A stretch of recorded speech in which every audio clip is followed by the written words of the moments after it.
పెద్ది ఈ సినిమా గురించి చాలా వెయిట్ చేశాం కదా. సినిమా రిలీజ్ అయింది కూడా. నిన్ననే సినిమా 350 కోట్లు కలెక్షన్ క్రాస్ కూడా చేసింది. బ్లాక్ బస్టర్ అయిపోయింది. అయితే పెద్ది సినిమా రిలీజ్ అవ్వక ముందు నుంచి ఒక వివాదం నడుస్తోంది. అదే పర్సంటేజ్ వివాదం. సినిమా రిలీజ్ కి కరెక్ట్ గా 10 రోజుల ముందు నాగవంశీ, మైత్రి నిర్మాతలు, షైన్ స్క్రీన్స్ ఇంకా కొంతమంది ప్రొడ్యూసర్స్ ఒక గ్రూప్ అవగా దిల్ రాజు, ఏషియన్ సునీల్ ఒకవైపు ఉండి పోరాడుతున్నారు. అది కూడా సింగిల్ స్క్రీన్ పర్సంటేజ్ పాయింట్ పై. ఫైనల్ గా చిరు కలగచేసుకొని పెద్ది సినిమా తర్వాత జులైలో పర్సంటేజ్ అండర్స్టాండింగ్ తోనే సినిమాలు తీయాలని తేల్చారు. కానీ ఇప్పుడు మళ్ళీ అంతా మొదటికి వచ్చింది.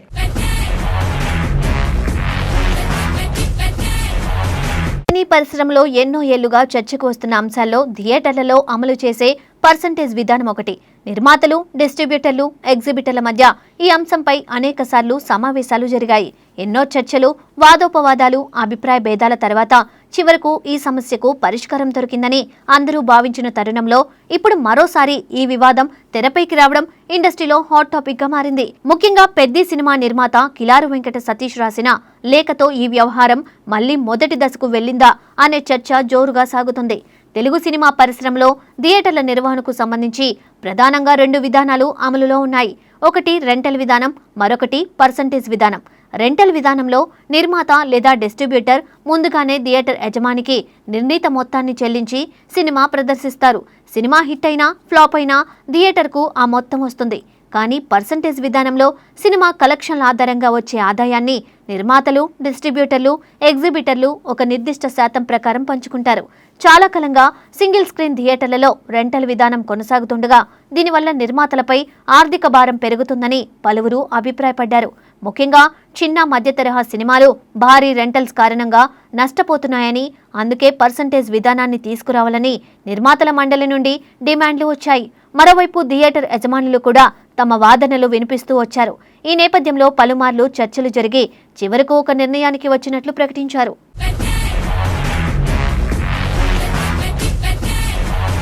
నిర్మాతలు, డిస్ట్రిబ్యూటర్లు, ఎగ్జిబిటర్లు కలిసి జరిగిన సమావేశాల్లో జూలై 3వ తేదీ నుండి సింగిల్ స్క్రీన్ థియేటర్లలో రెంటల్ విధానాన్ని పూర్తిగా తొలగించి పర్సంటేజ్ విధానాన్ని అమలు చేయాలని అంగీకరించినట్లు సమాచారం వెలువడింది.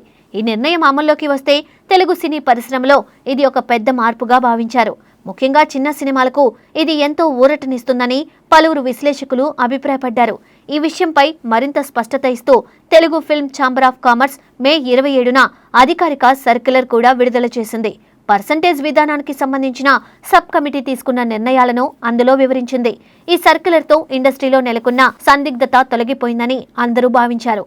ఇక నుండి ఎలాంటి వివాదాలు ఉండవని, కొత్త విధానం సజావుగా అమల్లోకి వస్తుందని అనుకున్నారు. ఇలాంటి సమయంలోనే పెద్ది సినిమా నిర్మాత కిలారు వెంకట సతీష్ రాసిన లేఖ ఇప్పుడు కొత్త చర్చకు దారితీసింది. ఫిల్మ్ ఛాంబర్ కు ఆయన పంపిన లేఖలో కొన్ని కీలక అంశాలను ప్రస్తావించినట్లు సినీ వర్గాల్లో ప్రచారం జరుగుతుంది. ముఖ్యంగా తమతో ఎలాంటి చర్చలు జరపకుండా, తమ అనుమతి లేకుండానే పెద్ది సినిమాకు సంబంధించిన నిర్ణయాలు తీసుకున్నారని ఆయన అభ్యంతరం వ్యక్తం చేసినట్టు తెలుస్తుంది.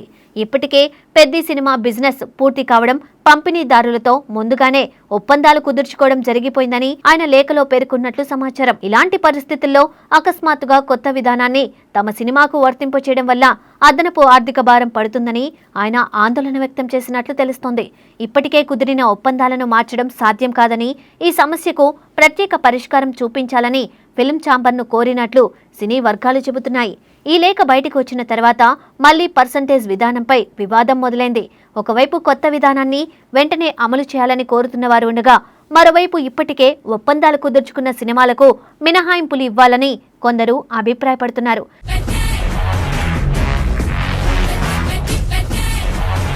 దీంతో జూలై 3 నుండి నిజంగానే ఈ విధానం అమల్లోకి వస్తుందా, లేక మరికొంతకాలం వాయిదా పడుతుందా అనే ప్రశ్నలు ఇండస్ట్రీలో వినిపిస్తున్నాయి. ఈ అంశంలో మరోసారి మెగాస్టార్ చిరంజీవి పేరు కూడా చర్చల్లోకి వచ్చింది. గతంలో ఎగ్జిబిటర్లతో జరిగిన సమావేశాల్లో పర్సంటేజ్ విధానం అమలు విషయంలో తాను బాధ్యత తీసుకుంటానని చిరంజీవి హామీ ఇచ్చినట్లు థియేటర్ యజమానులు వెల్లడించారు. ఇండస్ట్రీలో అందరికీ ఆమోదయోగ్యమైన పరిష్కారం తీసుకురావడంలో ఆయన కీలక పాత్ర పోషించారని కూడా అప్పట్లో వార్తలు వచ్చాయి.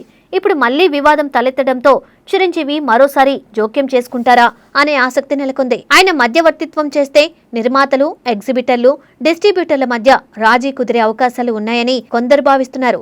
మరోవైపు ఫిల్మ్ ఛాంబర్ ఈ సమస్యను స్వయంగా పరిష్కరించే ప్రయత్నాలు చేస్తుందనే అభిప్రాయం కూడా వ్యక్తమవుతుంది. నిజానికి పర్సంటేజ్ విధానం అమలు కావడం వల్ల చిన్న సినిమాలకు ఎక్కువ ప్రయోజనం ఉంటుందని చాలా మంది నిర్మాతలు భావిస్తున్నారు. సినిమా బాగా ఆడితే అందరికీ లాభం వస్తుంది. అదే కలెక్షన్లు తక్కువగా ఉంటే నిర్మాతలపై భారీ రెంటల్ భారం ఉండదు. అయితే థియేటర్ యజమానుల కోణంలో చూస్తే వారికి స్థిరమైన ఆదాయం తగ్గే అవకాశం ఉందనే ఆందోళన కూడా ఉంది. అందుకే ఈ అంశంపై ఏకాభిప్రాయం సాధించడం అంత సులభం కావడం లేదు. ప్రస్తుతం తెలుగు సినీ పరిశ్రమ మొత్తం ఫిల్మ్ ఛాంబర్ తీసుకునే తదుపరి నిర్ణయంపై దృష్టి పెట్టింది. జూలై 3 నుండి కొత్త విధానం అమల్లోకి వస్తుందా లేక మరికొంతకాలం వాయిదా పడుతుందా? పెద్ద నిర్మాత అభ్యంతరాలకు ఎలాంటి పరిష్కారం చూపుతారు? చిరంజీవి మరోసారి రంగంలోకి దిగుతారా వంటి ప్రశ్నలకు సమాధానాల కోసం అందరూ ఎదురుచూస్తున్నారు.